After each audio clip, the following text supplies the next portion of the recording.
എല്ലാവരും ഫേസ്ബുക്കിൽ വരട്ടെ. 2016 മോഡലാണ് കേട്ടോ വണ്ടി. വണ്ടി നല്ല കണ്ണാടി ജില്ല് പോലത്തെ കിടിലം വണ്ടി. വണ്ടിയുടെ കച്ചവടമായിട്ടാ. ഇന്ന് രാവിലെ വന്ന വണ്ടി ഉച്ചയായപ്പോഴേക്കും കച്ചവടം. ഓക്കെ നിക്കട്ടാ.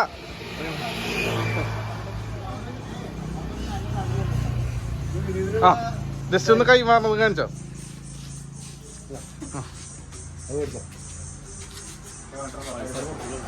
ആ പൈസ കൊടുക്കണ്ട.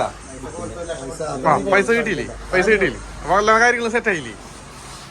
ഒരു കിഡിലെ ക്ലാസ് വെള്ളിമൂങ്ങ, അതായത് കാറിന്റെ പെയിന്റ് അടിച്ചിട്ടുള്ള ഒരു വണ്ടിയാണ് കേട്ടാ. അതായത് എന്താ പറയാ, നല്ല കണ്ണാടി ചില്ല് പോലത്തെ ഫുൾ ഗ്ലാസ് വണ്ടിട്ടാ. ഇന്ന് കച്ചവടത്തിന് രാവിലെ വന്നതാണ്. അങ്ങനെ തന്നെ ഒരു പാർട്ടീനെ വിളിച്ചു പറഞ്ഞു. ഒരു സ്പോട്ടിൽ വന്ന് വണ്ടി നോക്കിയപ്പോൾ അവർക്ക് ഭയങ്കര ഇഷ്ടമായി. കാരണം ഒരു തുരുമ്പോ കാര്യങ്ങളോ ഒന്നും ഈ വണ്ടിയുമില്ല. ആരും ആ വണ്ടിയുടെ നമ്പർ നോക്കി വിളിക്കരുത്, കച്ചവടമായ വണ്ടിയാണ്. അപ്പോൾ അത് കാരണം കൊണ്ട് ഈ നമ്പർ ആരും നോക്കി വിളിക്കരുത്.